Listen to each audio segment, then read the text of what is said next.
Hey everybody, Jared here.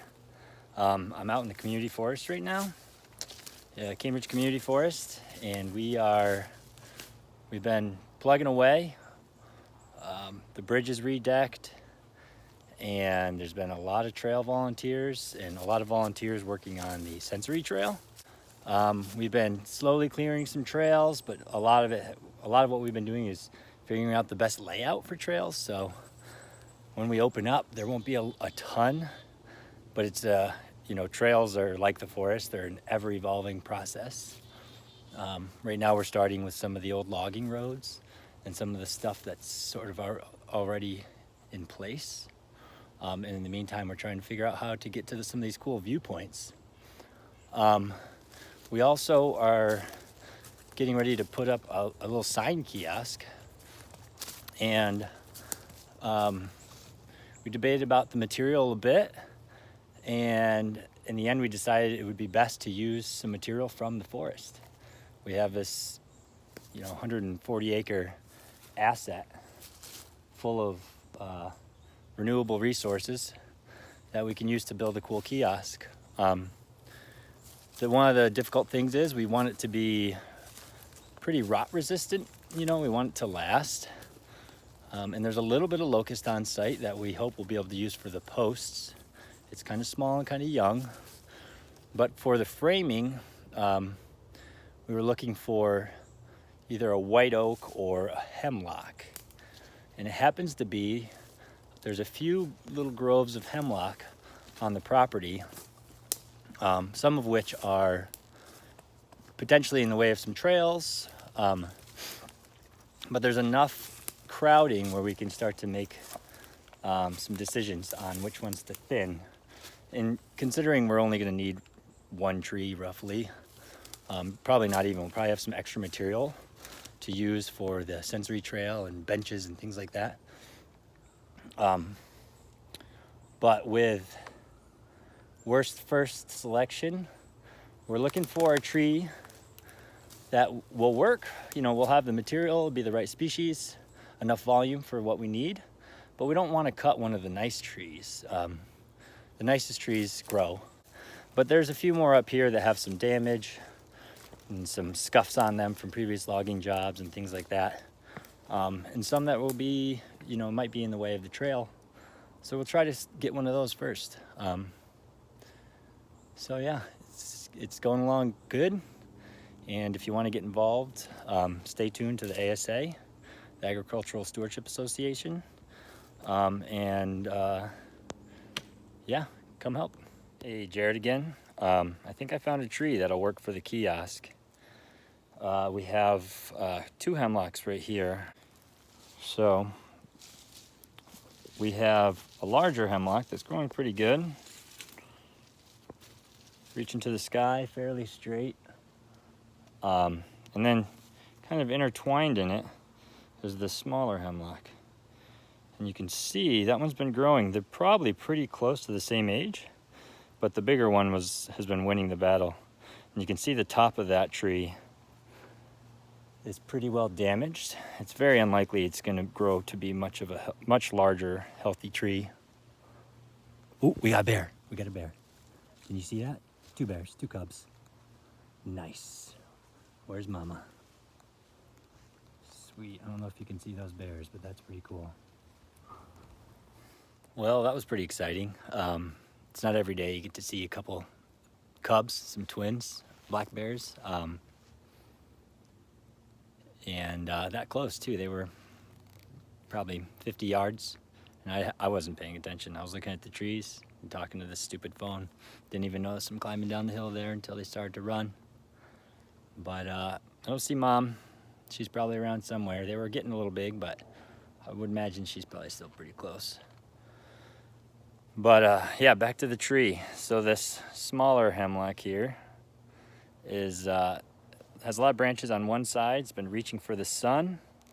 It's kind of some crown damage. So I don't mind cutting it down. I don't feel like it's. All the trees contribute to the forest, but when we're looking for material, building material, we have to decide what compromises. And in this case, we have a nice, big, huge, healthy, straight growing hemlock right next door that's out competing the smaller one, and it should have enough material for what we need. So we'll cut that down and then we'll go get the horses and draw it out to the sawmill.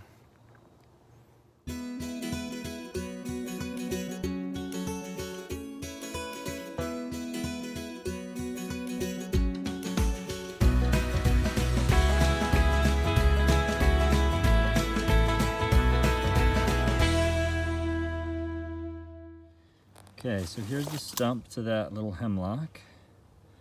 And I just counted the rings, and it's about 100 years old. Just from what I counted, just a little shy of 100. And if you get in there close, you can see around roughly 50 years ago, it started growing really slow. See how tight those rings are? And there was a few times it started to speed up. Maybe some competition on this side of the tree died out, but then really the last 20 or so years, or maybe a little more, it's been growing quite slow. So it is likely that the bigger tree next to us is roughly the same age. So this was the lesser of the two trees, and it's going to make some nice boards for the kiosk.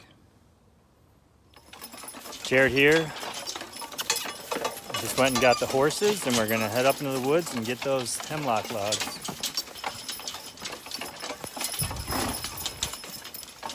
We're using the wheeled forwarder today because we have to bring the logs down the road, and it's a little more gentle on the trails than dragging the logs on the ground, and it has brakes, so it makes things a little easier for the horses.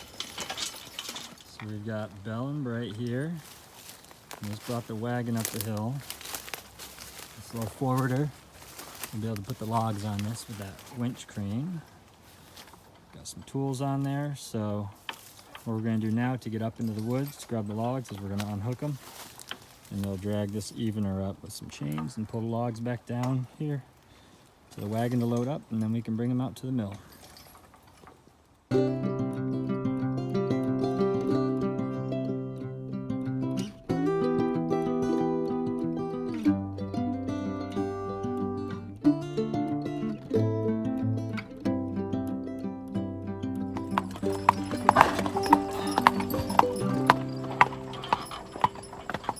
Okay, so we got the logs back to the sawmill site last night, and loaded them up on the sawmill this morning, and we cut a few locusts already, but here's one of those hemlock logs that we had cut, and I just wanted to show you how the bandsaw works.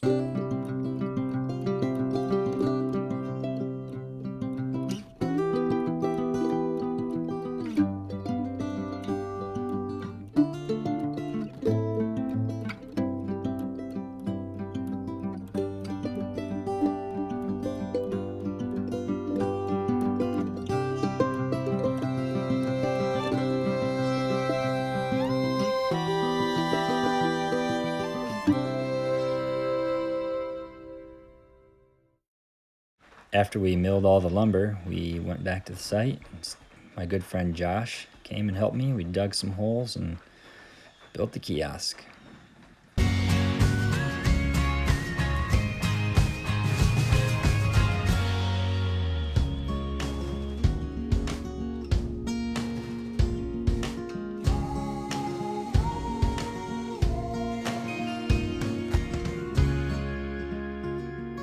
Everybody, Jared again, and we finally have the kiosk up. We, as you saw, we went out in the woods, selected some hemlock trees, dragged them out with the horses, milled up some lumber. We also got these locust posts. Came from right over there, actually, only a few 50 yards away. And at first I was a little on the fence with how they were gonna look, because they were slightly smaller than I wanted, but it's kind of cool because we'll tune these up and clean up all the rough edges, and it's gonna look real nice. You can tell it came from a tree. And believe it or not, some people don't really connect that your lumber comes from a tree. So got a little bit of reclaimed slate on the roof. Came off an old house not far from here. But other than that, everything came from this woodlot, all the lumber. So that's pretty cool. All right, see you soon.